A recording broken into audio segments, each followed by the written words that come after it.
historia del ajedrez hay unos cuantos jugadores que nunca llegaron a estar entre los mejores del mundo y sin embargo fueron muy admirados por millones de aficionados de todo el mundo por su enorme creatividad y su gran capacidad de lucha y de riesgo y las partidas de ataque que producían. Uno de ellos fue el yugoslavo Dragoljub Velimirovic, fallecido en 2014, y hoy vamos a disfrutar de una de sus obras de arte. 3 vídeos atrás, en este rincón de los inmortales, disfrutamos del virtuosismo de Anatoly Karpov con las piezas blancas, atacando al esquema de la variante dragón de la defensa siciliana, una línea que, como les decía, pues era bastante popular en aquella época, en mediados de los 70. Hoy vamos a ver, de la mano del maestro Velimirovic, con su gran creatividad, cómo las negras también disponen de muchos recursos para atacar al rey blanco, es decir, lo contrario de lo que demostró Karpov. Velimirovic, como digo, tiene las negras y su rival con blancas es Planinc, que fue otro de los grandes jugadores yugoslavos. De hecho, este es el campeonato de Yugoslavia de 1975 en la ciudad de Novi Sad.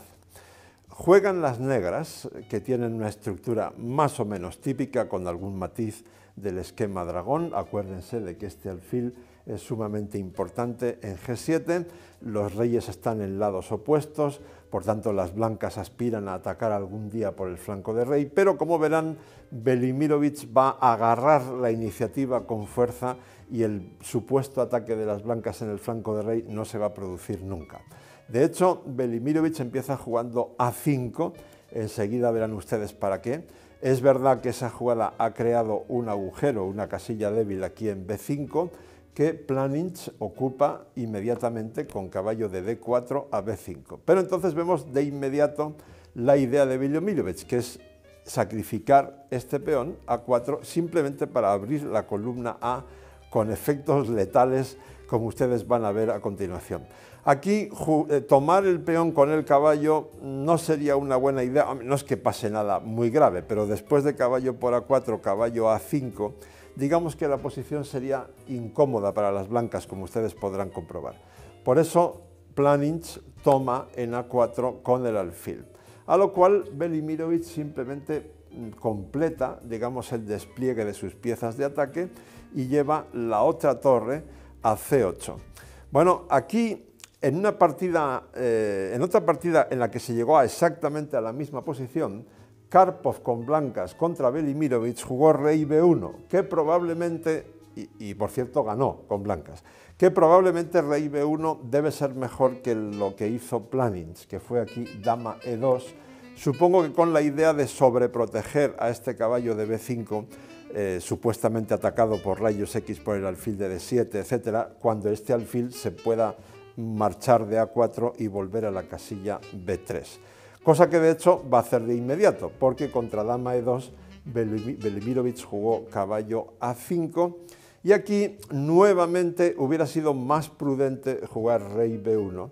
Por alguna razón a Planinc no le hacía mucha gracia llevar su rey a B1, pero eso fue claramente un error de evaluación o un error táctico. Él jugó alfil B3 y entonces él debió pensar, supongo yo, que después de caballo por B3 jaque, como ocurrió en la partida, A por B3, este jaque en A1 no es nada especial porque el rey tiene esta salida por D2 y como las negras no tienen muchas piezas desplegadas todavía, al parecer, para atacar, pues Planinc pensó que eso no era grave. Pero se equivocó, porque, bueno, tenía razón en que si las negras dan jaque en A1 ahora no pasa nada importante, pero la diferencia está en que Velimirovic sacrifica otro peón, en este caso en el centro, juega D5 y ahora las cosas cambian mucho porque está abriendo líneas y sobre todo está dando juego, está incorporando al ataque nada menos que a la dama negra, que parecía que en B8 estaba ahí muerta de aburrimiento, que no estaba inactiva, no podía contribuir al ataque y ahora sí va a poder,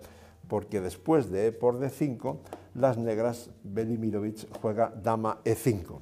Y ahora la cosa se pone bastante más seria, porque como pueden ver, o vislumbrar al menos, esta batería, esta especie de tren mortal de la dama N5 y el alfil de G7, apuntando por rayos X y todo lo que ustedes quieran contra la casilla o contra el peón de B2 es realmente muy peligroso. Hay muchas combinaciones posibles, amenazas de diferente tipo. Recuerden que este alfil está atacando al caballo de B5, que está solo defendido por este caballo que está justo cubriendo esta diagonal sobre B2. En fin, no les voy a mostrar todas las variantes, pero el sentido común indica que hay que echar a esa dama de E5 rápidamente, y eso es lo que hace Planins. Exactamente, juega F4.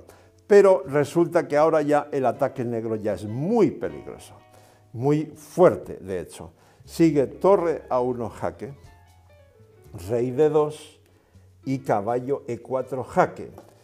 Y la gracia de esto, la gracia para las negras, para las blancas ninguna gracia. La clave de esto está en que si caballo por E4, torre por C2 jaque, rey por C2, dama por B2 jaque, rey de 3, alfil por B5, mate o algo parecido. Bien, entonces, como no se puede tomar en E4, hay que volver a mover el rey, en este caso a E1. Y después de torre por D1, ahora lo que va a pasar es que el rey blanco, que parece que se está escapando hacia el otro flanco, va a tener que volver a donde estaba. ¡Qué trágico destino! Qué drama para las blancas, ¿no? Torre por D1 jaque, lógicamente hay que retomar con el rey para no dejar ahí al monarca en la misma columna que la dama negra, etc. Rey D1, y entonces ahora resulta que las negras juegan sencillamente dama F5 y se están amenazando cosas muy desagradables.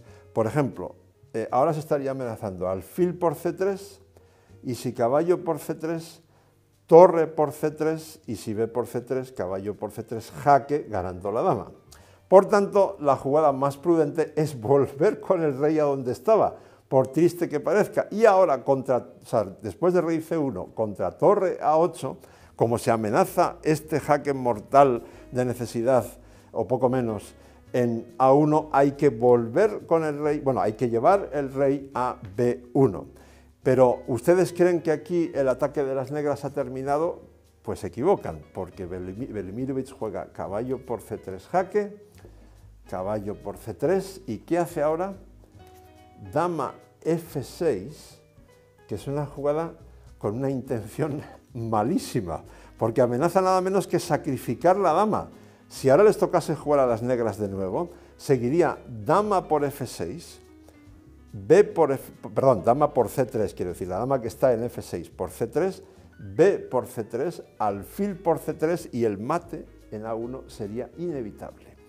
Bueno, eso evidentemente es muy serio, hay que tomar medidas. Entonces Planins juega alfil C1. Pero como Velimirovich era una máquina de atacar, siempre tenía más recursos. ¿Qué juega ahora? Bueno, ahora evidentemente la jugada ideal para las negras sería poder llevar la dama a la columna A, por ejemplo a A6, para amenazar mate aquí, pero la dama blanca está cubriendo la casilla A6. Por tanto, la jugada de Velimirovich es B5. Nuevamente la amenaza es mortal, se amenaza dama A6 con una entrada aquí verdaderamente letal. Entonces Planins tiene que hacerle sitio a su monarca, tiene que darle otra vez otra casilla de escape por algún sitio. Esta partida es una auténtica pesadilla para Planins, ¿no? Entonces, para darle escape juega caballo E4 atacando la dama, y contra dama A6 le da un escape por C2 y juega C3, y así el rey puede escaparse por C2. Pero, ¿cuál sería la sorpresa de Planins? Que no creo que anticipase este golpe mortal que va a recibir ahora.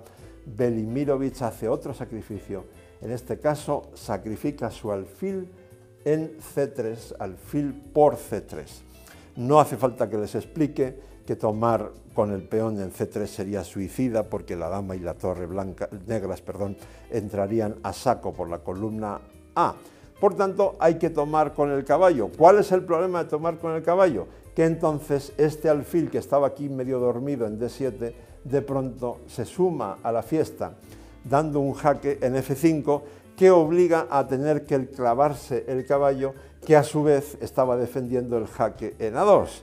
Dama A2 jaque, rey C2, torre C8 jaque, rey D2, dama por b3, las negras han sacrificado una pieza, pero el ataque es terrorífico, fíjense la entrada en c2, etc.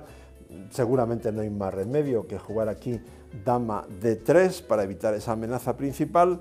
Entonces siguió la partida con dama b de Barcelona, 4 jaque, rey e3 para poder defender el caballo mientras se pueda, pero es que el caballo ya no se puede defender más después de torre c4, porque hay un triple ataque sobre el caballo que está clavado sobre la dama de d3 y por tanto, como no se puede defender más, las blancas tienen que devolver la pieza que tenían de ventaja, caballo f6 jaque, e por f6, y aquí voy a parar porque las blancas, vamos a ver primero, voy a parar para que veamos primero que las blancas están realmente perdidas, es decir, con el rey en el centro del tablero en e3 y las tres piezas negras bien coordinadas para atacarlo, la posición es básicamente perdedora.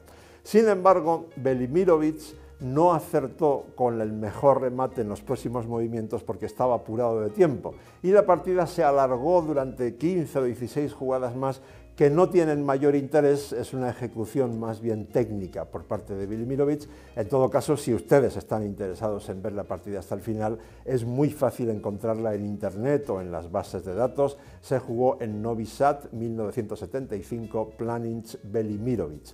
Lo que sí me gustaría recalcar es algo que quizá ustedes se estarán preguntando: ¿por qué alguien tan creativo, que juega tan bien como Velimirovic, nunca pudo ser uno de los mejores del mundo, jugar por ejemplo el torneo de candidatos, ¿no? Bueno, yo creo que uno de los factores que influyen ahí es que un jugador tan creativo que arriesga tanto está obligado a gastar muchísima energía en cada partida que juega, porque los cálculos que hace tienen que ser muy precisos, su concentración tiene que ser absoluta. Entonces, claro, eso produce irregularidad, porque no se puede jugar todos los días así de bien arriesgando tanto, y por tanto los resultados irregulares son muy perjudiciales si uno quiere estar en primera fila mundial. En todo caso, yo creo que la idea básica es que los aficionados, prácticamente por unanimidad, disfrutamos muchísimo con jugadores tan creativos como Velimirovic.